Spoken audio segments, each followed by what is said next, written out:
Welcome back to Small Caps, ladies and gentlemen. My name is Kerry Stevenson, and I've got a treat for you today. Drum roll. Peter Grandich from New Jersey over there in the US. Now, Peter has been in the financial services industry, if you like, for quite a long time. I'm not going to say the numbers, but what I'm excited about is this is his very first time in 39 years, I've now told you, of speaking to anyone in Australia. So I'm pretty excited. If you want to find out more about Peter, what he does, go to petergrandich.com. And for those of you that know, I love books. I love talking about books. He's just written the 5th edition of his book, Confessions of a Wall Street Whiz Kid, because that's where he started. He started on Wall Street back in the day when I was also over there in New York, but we were at opposite ends of the pole, Peter. But go and download the book because Peter is passionate about getting people to understand what's going on in the financial markets, what's happening, and I guess ultimately what we should be doing to protect and potentially grow our wealth. Peter, great to see you. Come on, give us a go. Good day, mate. Good day, mate. Not bad, not bad. Peter, as I said in the introduction, this is the very first time you've spoken to anyone in Australia. So if you could give us an overview of, you started on Wall Street, why you started on Wall Street and what your background is. Well, it's a long story. I'll make it very short. I was actually a warehouse manager, and I took a small sum of money trading options and turned it into a fairly large sum. But then I lost it through a penny stock broker. There were back in the 80s, there were a lot of penny stock houses in the United States, and I lost it. And I started an investors club. A gentleman showed up, owned a small brokerage firm. He says, "You're in the wrong business. You have this understanding about markets, and you're working in a warehouse." And he convinced me to become a stockbroker. And within 3 months, I wanted to quit because back then the only way you could develop business was to cold call people. Oh, yeah. And I got one click, I was done. I couldn't even dial again. So I actually started a newsletter because the guy who hired me had one, thinking that if I put down my thoughts, give it out to people, they'll come to me. And that happened. And within 3 years, I was made head of investment strategy for a New York Stock Exchange member firm. And I made this forecast of August of 1987, there was going to be a crash. The firm wanted me to retract it or resign. I didn't do either. The crash came. Next day, I said, in 2 years, everything will be hunky dory. And on Wall Street, you can live almost 39 years off of one call, even though there's been others. But that was the one that elevated. And a big TV program in America, Good Morning America, did an interview. And the guy called me the Wall Street Whiz Kid. And I milked it for the next 30-something years. So that's how it came. And now the book is actually called The Former Wall Street Whiz Kid. And the reason I changed the name is I think after you lose millions, not once, but twice, you really shouldn't call yourself a whiz kid. So I say the former Wall Street whiz kid. All right. Well, former Wall Street whiz kid, you certainly call it as it is, Peter. Let's go macro, and then we'll go into sort of more, I guess, specifics. But how do you see the world that we're in right now? I'm talking to you actually on the 1st of March, 2023. Inflation it's not transitory. It's very sticky, and it's here. Governments around the world are printing that printing machine's going crazy. Give us your outlook at the moment, what you see is happening. Yeah, so back in 2021, I actually suggested to people for us to be completely out of the U.S. stock and bond market. Fears of inflation, fears of interest rates going back up, and just horrific investment advice coming from a lot of young, don't mean to make fun of it, but they were inexperienced financial advisors who really only learned to drive on a one-way street. And my feeling was if it comes a two-way or a roundabout, they're going to be really lost. And that's kind of what happened. Now what we have is we had first here in the US, we had a Federal Reserve said, no problem with inflation. It's transitory. Don't worry about it.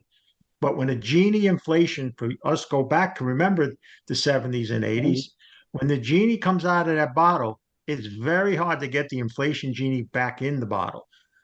Volcker had to go through almost causing a depression in the United States, which impacted the rest of the world as well, just to bring it down. That's why I believe there's been a misjudgment that they were going to suddenly just turn this around and get inflation back to 2% and everything comes hunky-dory again. And now our Federal Reserve is backing off that. They're now talking about 2025 seeing 2%. I personally don't think we're going to see 2% for years to come, because there's too many things, from the surplus, inability to deliver goods because of everything that happened, the pandemic, what have you, geopolitical concerns. The United States has become very dependent on other countries for critical things, and we're not exactly friends with a lot of people in the world anymore. And some of them are quite, would be considered enemies, or at least adversaries. So all these issues, politics, social changes, economics, they're all hitting, and it's not just in America. So it's very hard for me to have a world bullish outlook that there's going to be a hunky-dory time anytime soon. We had that. We paid for it. Like you said, the printing of these trillions of dollars.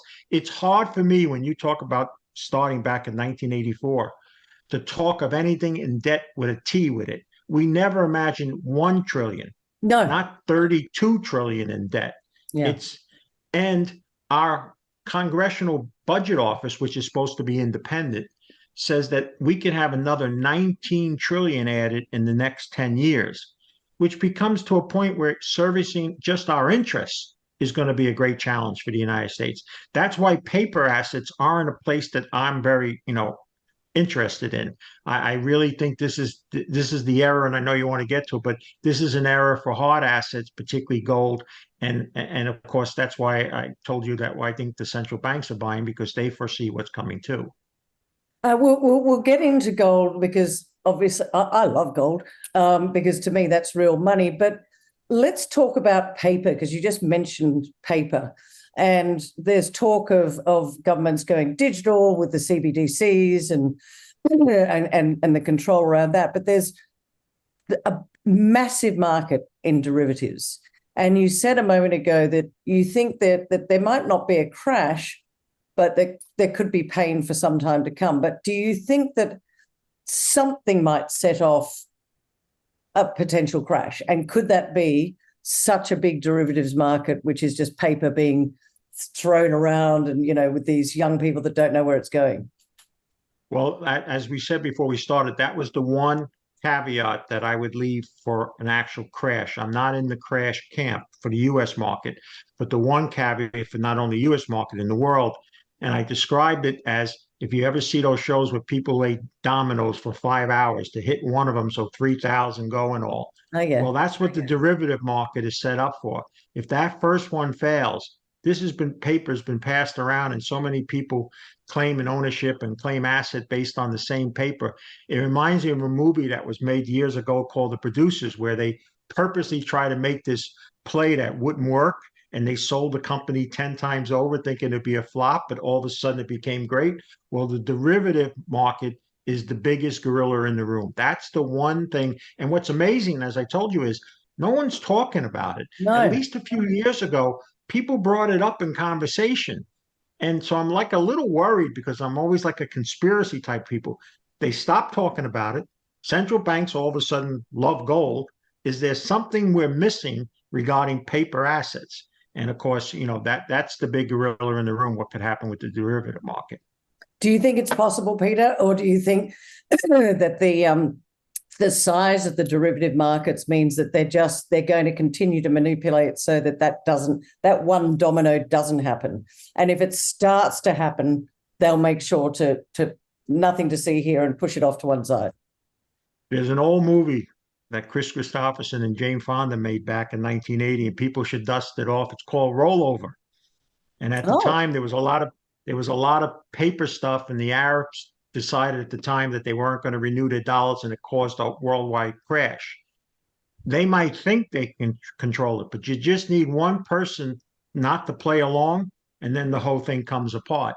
And I would say that the United States it's lost its political will to stand up, and there's a great division here in the United States. We have no middle ground in the United States anymore.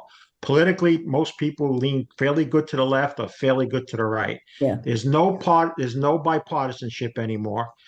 Congress is going to be the most dysfunctional Congress ever. Not only do the Republicans and Democrats don't speak to each other, but they have groups within their own party that differ with one another. So there's always somebody that says, you know what, I'm not going along with you. And I don't think the United States has the pull that it used to have to say, no, you have to. And so, you know, you don't want to see it so you can say, see, I told you so, because it'd be so devastating if the derivative market ever fell. But it is something that people should be concerned about. And I'm going to tell you right now, 99.8% of Americans have no idea what even a derivative is, let alone what is the derivative market. Yeah, and let's talk about, and it's not just the US market as far as I'm concerned. I think globally, so many people are just not aware. They're like, nothing to see here, I'm fine. However, so many people living paycheck to paycheck and in an inflationary time. What's it like over there in the US? And do people just think, don't worry, the government's got my back, and kind of like during COVID, here, have a handout, have another handout. Well, those handouts have to come from somewhere, and that might come from taxes. So I have spoken recently and made some videos. Everybody pretty well knows about the debt crisis. I mean, if you're in markets, you've heard enough about it, and it's not just in the United States.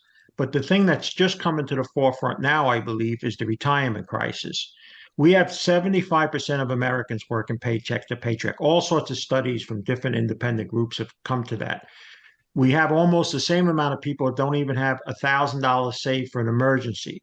So now when the inflation kicked in and these people were working paycheck to paycheck, they had to resort to credit cards to just pay for general necessities, food, wow, whatever, gas.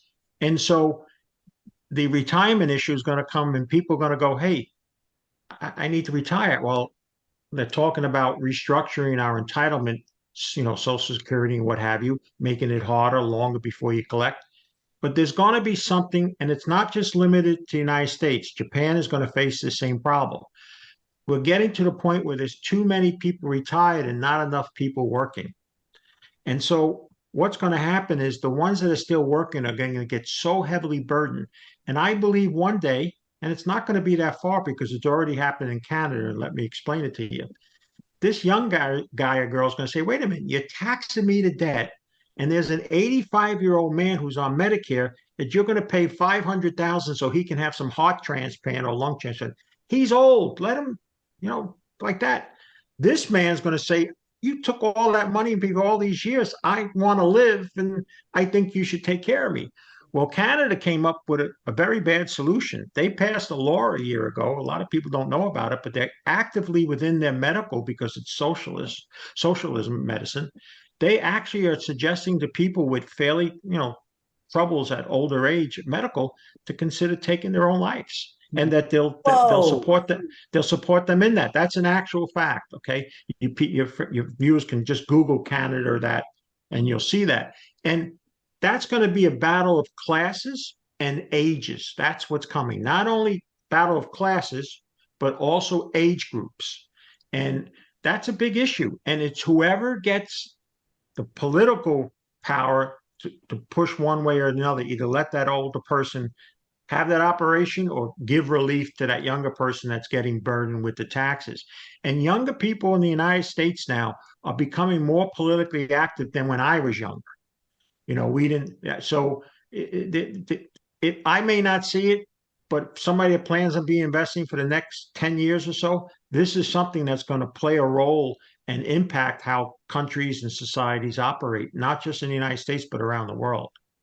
So do you think that you mentioned the Canada issue there with older people not being able to afford or not being able to, got the option to say, I'm out, I'm gone. Do you think that's a bad thing to have that happen? I'm on the fence, don't know, haven't looked at it, haven't studied it.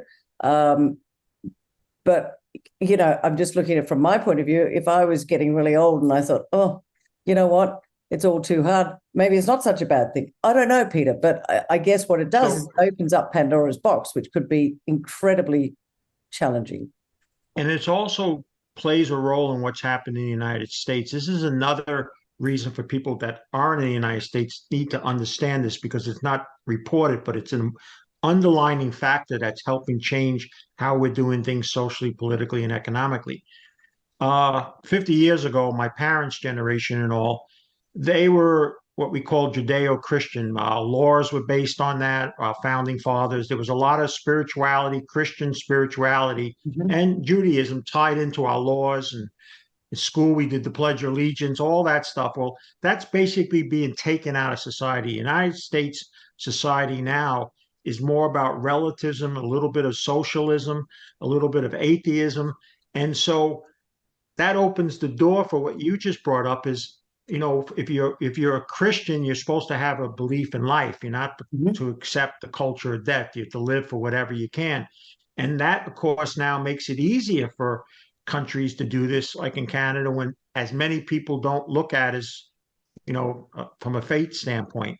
And that plays ramifications also into how we're handling things socially, this wokeness, this Yeah, relativism where everybody, they can just say or do what they want. You can't make a comment. And if you do, you're ostracized. I mean, it's just, it's it's terrible. very, very challenging. It's certainly different. And now our young children are being manipulated at such a young age and being told, this is the way it should be. And it's not agreeable to some people. And parents have lost control of what the kids are learning about. And so there are a whole bunch of issues that what I call the don't worry, be happy crowd on Wall Street don't take into account, that are making up the bigger picture we're going forward. I will tell you that most financial advisors in the United States, the majority of them, so at least 51%, don't have a real grasp of geopolitics. They don't understand. They may know a sentence or two that their sales manager gave them one day, but to understand the ramifications of what's happening in the world and us talking about derivatives and central banks and all, they just know one thing: come on in, water's fine. And last year proved that it's not always that way. Let's talk about geopolitics and how that can potentially impact, because our audience here on Small Caps, a lot of them come to us because they're looking for how they can grow their wealth, protect their wealth, look after their families going forward, and a better understanding of the financial markets. I mean, do you think the geopolitical situation is going to play a more important part in investing in the future? Oh, no question about it. As much as globalization is dead in terms of business, still countries interlocked because basically everybody's a debtor. And even though certain countries have more holdings of dollars, say, than versus, you look at Japan, Japan's been the only buyer of their bonds for I don't know how long. Okay. They themselves are indebted to themselves. Yeah. Uh, we know, and we'll save when we get to go, but we know central banks have made a decision to, for whatever reason, they seem to think that there are concerns to have.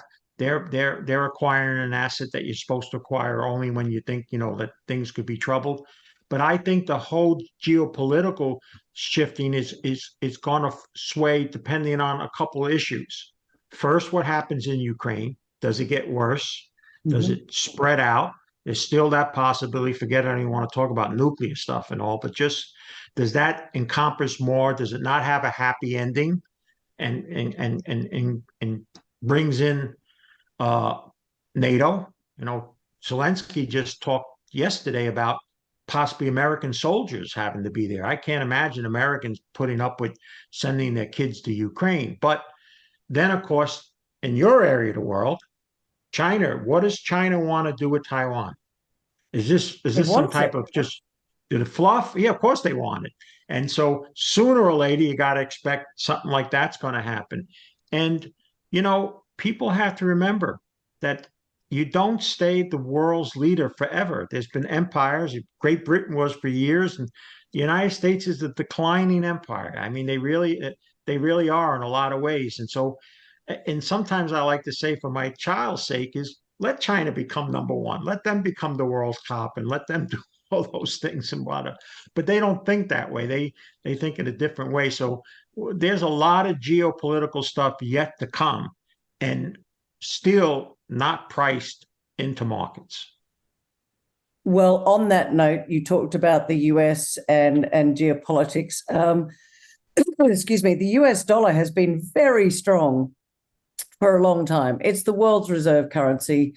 It's what's kept the United States of America, and everybody's borrowing the US dollar. It has been very strong. Lots of people are turning around saying, well, the currency war is here, but the US dollar is going to stay stronger for longer. Do you have a view on that, Peter? Well, I'm a believer, and I'll get to gold too, is I'm a believer that, and we've seen this statistically, there are less people holding dollars now than several years ago. And we're seeing countries now starting to trade with each other away from the dollar. It's not universal yet, but we're seeing certain areas of the world willing to trade. And the BRIC nations, which may only make up 25% of world GDP now, but it's still a significant group, have openly discussed seeking an alternative to the dollar. And whether or not that'll be backed by gold or commodities or whatever, we don't know yet.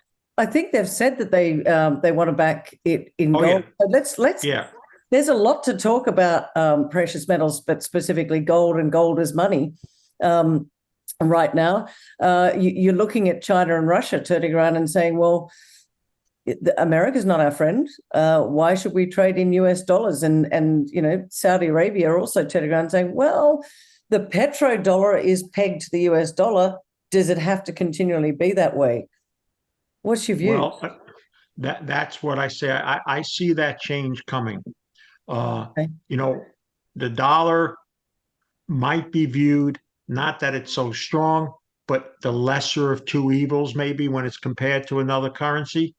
But underneath, there's a lot of chipping away at that foundation. And one day the foundation is going to disappear and the dollar is not going to be what it had been.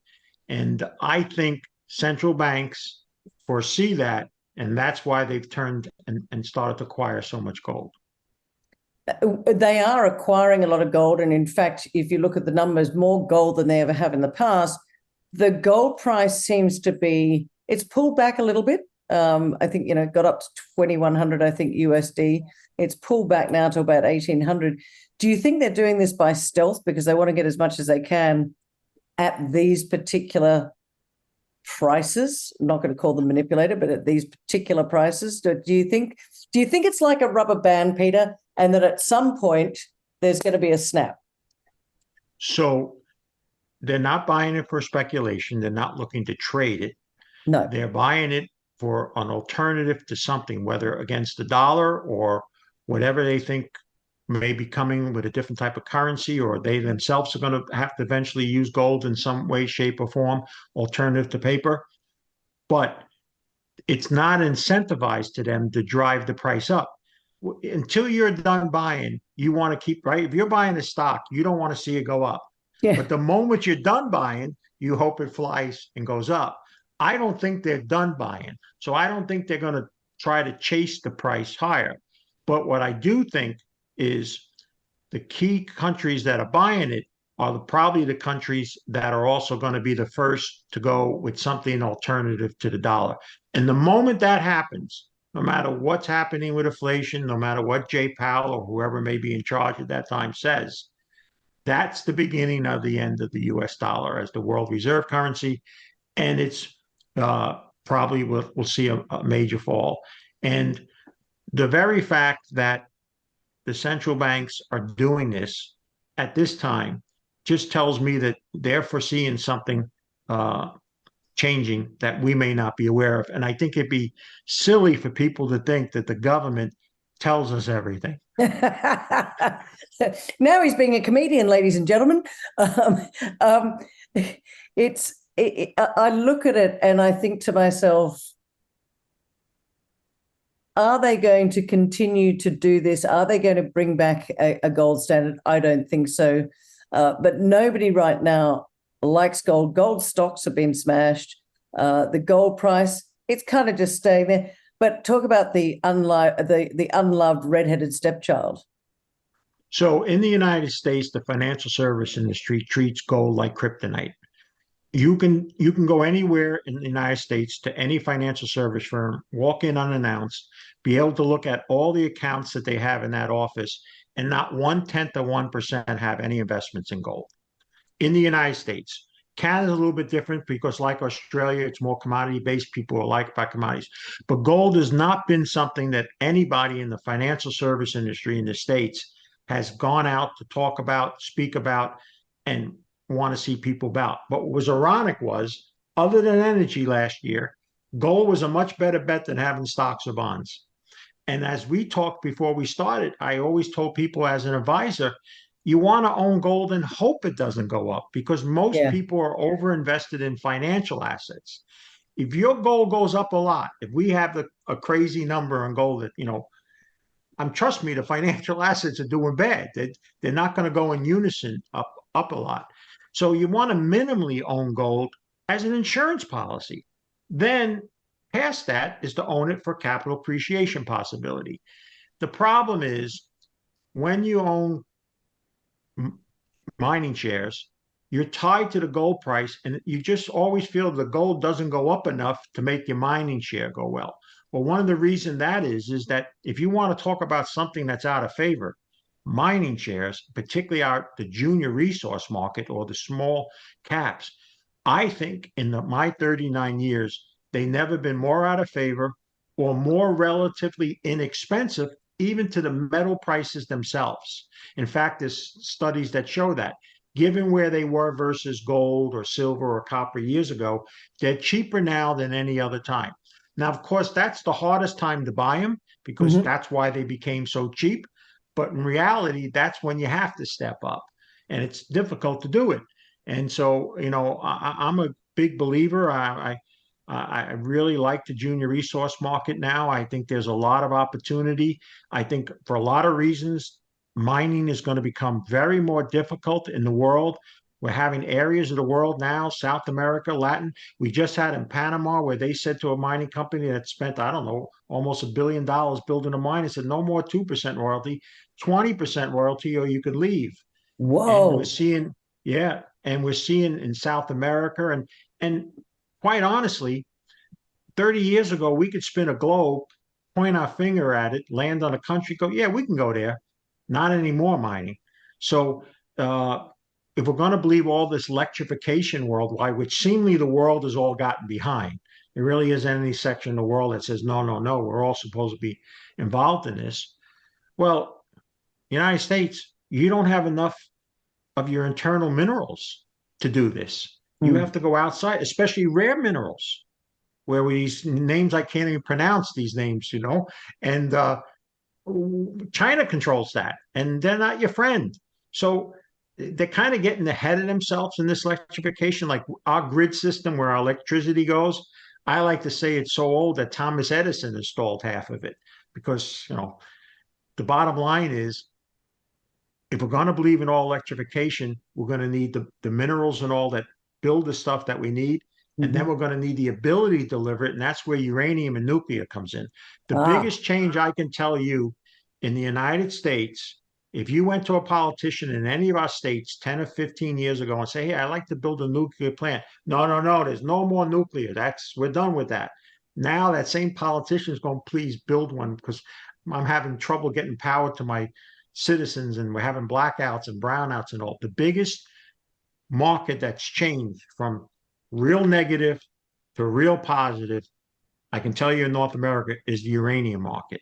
wow. And the interesting thing about that is, and I know it plays a role in Australia as well, is there Mm. aren't that many players in it. There's not that many producers that trade publicly that you can own. And in North America, I've been a fan of Cameco since it's been below 10, because how they go is how the nuclear energy business is going to go. And they've never been more bullish. But people always think it's a rocket ship. It's just going to, because one time it went like that. This is going to be more of a grind going up. And one thing that's bad about the internet and investing now that I like to share with you. Years ago, if you didn't call your broker or get the paper, you didn't even know what the stock was doing. Now people are internet intraday talking all day about the same investment. So what happens is the more you talk about something, human nature is your expectations accelerate. So people are expecting faster action or returns than really are realistic. And I've been trying to tell people, as much as I went on Twitter and that kind of stuff, is calm down. Investing is more than just buying it today and selling it tomorrow. And this switch now in the uranium is only kicking in now. They're only now universally accepting it and realizing it. You can't build enough windmills. You can't build enough solar. You need nuclear energy if you're going to believe in this 20 years from now how much more electrification is going to be needed to provide electricity. Yeah, it's and I'm glad you said that, because I was speaking to someone recently. It's all about being a bit of a contrarian, because you don't want to be, especially when it comes to having a look at opportunities, you don't want to be looking at the opportunity when everybody else has jumped on the so-called, I'm not saying uranium is a bandwagon, but all I'm saying is open your eyes and look at what's going on. We are moving into the green economy. So, Peter, for you, does that mean you talked uranium, we've talked gold? Are there any other asset classes that you like? You mentioned in an inflationary time, hard assets are what you like. But in terms of moving into this new green world, yes, tick to uranium. It's going to be a slow grind up. But what else does Peter Grandich like at the moment? I'm a big believer in copper. Okay. Lithium has had its big move. It's done phenomenal, but that's pretty late now. If you're a speculator, there'll be still some more going, but there's real opportunity in copper. I think because some of the areas of the world where it's been dependent, South America, Latin America, the Congo and all, these places are becoming very, very scary for miners to put a lot of money in. What happened in Panama is happening in other areas of the world. Miners are going to be, and they've been underinvested for years, by the way. There are a lot of statistics to show how less money has gone into looking for new and developing projects. And now the warehousing of copper is at almost record lows. There's not a lot out there. And it's not something that you just find today and bring it out of the ground and sell it tomorrow. Especially in this world of environmental and all, with permitting and all that kind of stuff that takes place. So I'm pretty confident that, things related to copper can do quite well. But sorry to interrupt you, Peter, but only copper in certain jurisdictions, because you're saying right. What can happen in Panama can happen in other places. Yeah, even here in the United States, I'd be very concerned if I had the mine in the state of California.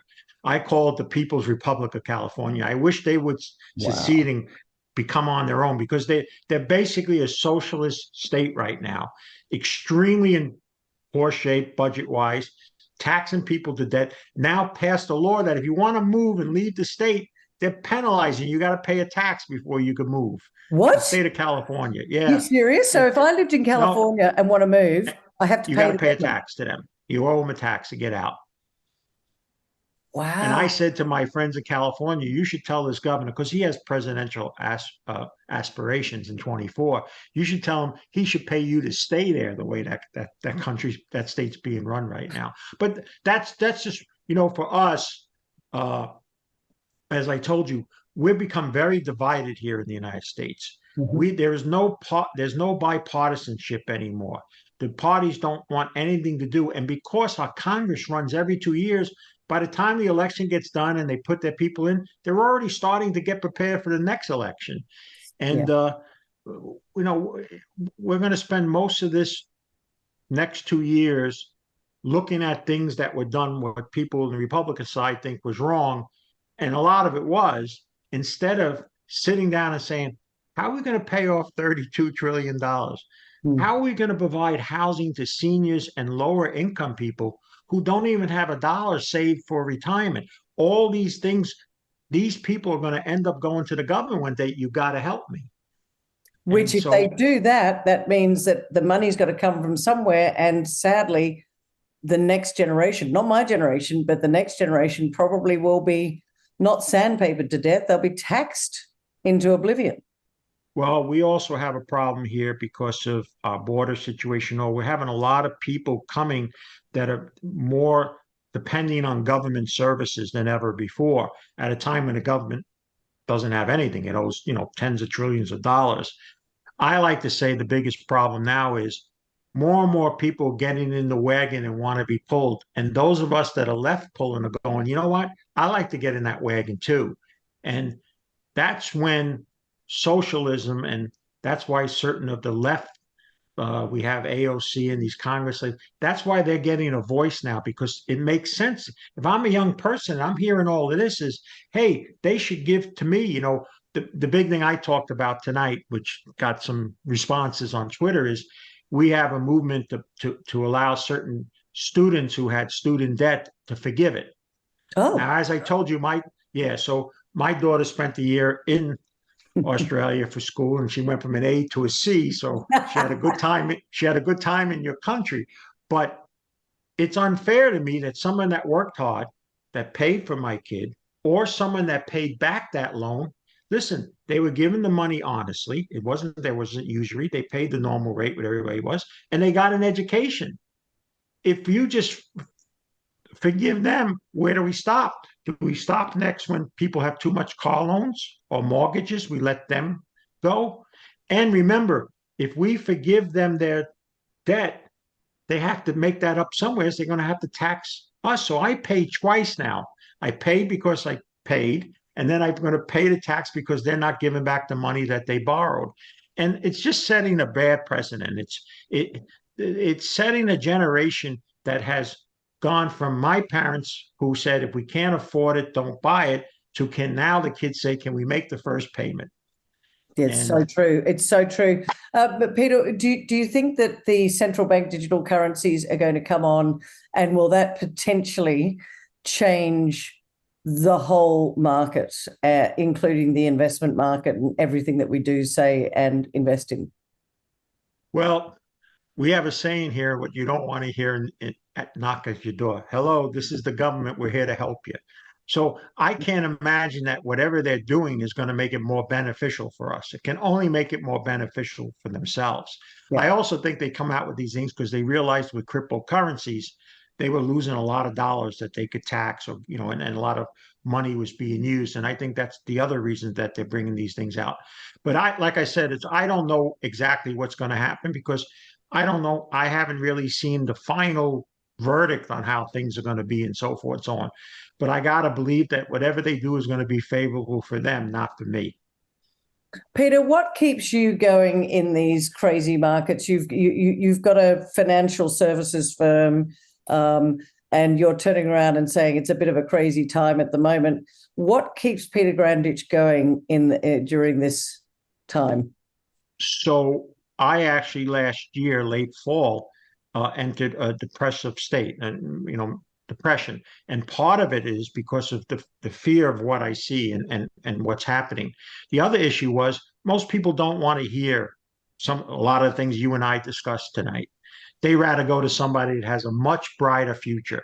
And what I hear mostly from the people that decide not to go with us, they say this to me: Peter, I know you're right, but I'm praying you're wrong.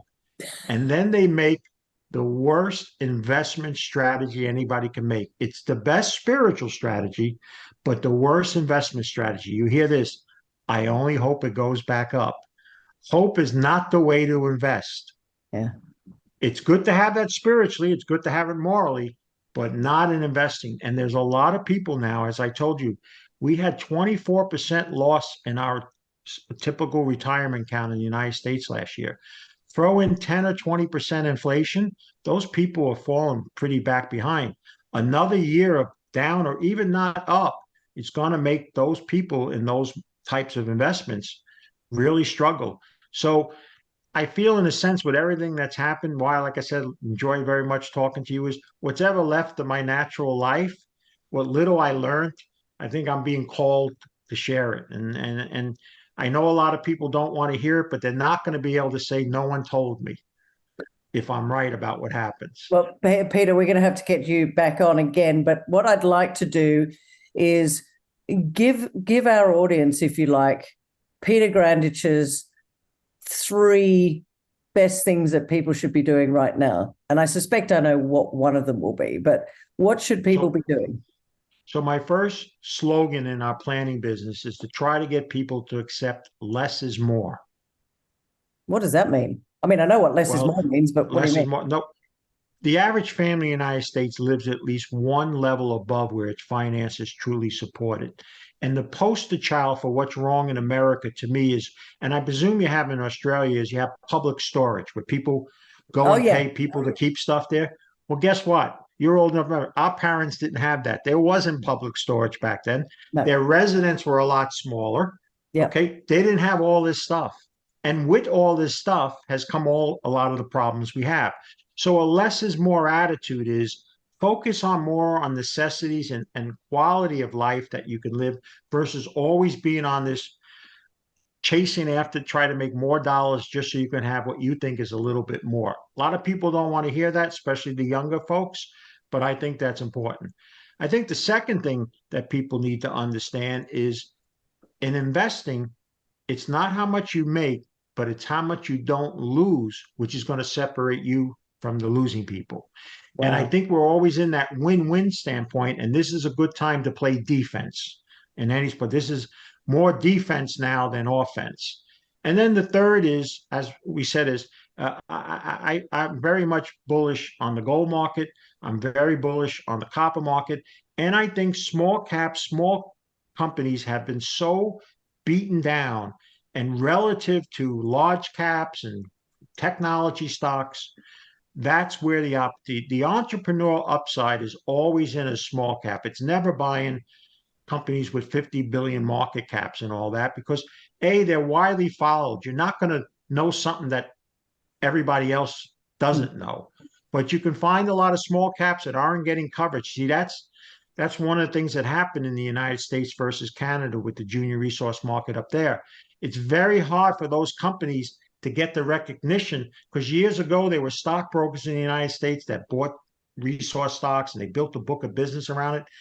Retail brokers don't do retail stocks anymore. People go through discount brokers. They don't use those people. Right. So it's harder for the junior resource companies to find shareholders. And then regulatory wise, you can't even buy an unsolicited order on a stock that even if it trades on the over the counter with a symbol here. So they really made it hard for the small cap and the resource companies here in the States to be invested in. But it's created some real good value because and I'm not just talking in the metals market, I'm talking in other types of businesses as well. Small cap has always been my favorite because you can find things that a lot of people aren't aware of.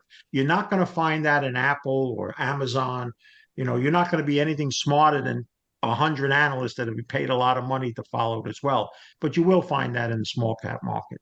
All right. Well, before I finish, I want to find out there's a lot of small cap companies out there. What does Peter Grandich look for? Do you look at the people? Do you look at the projects? Do you look at well, in the case of maybe a biotech, the product? What is it that you pick the eyes out of to say, aha, that's a good one?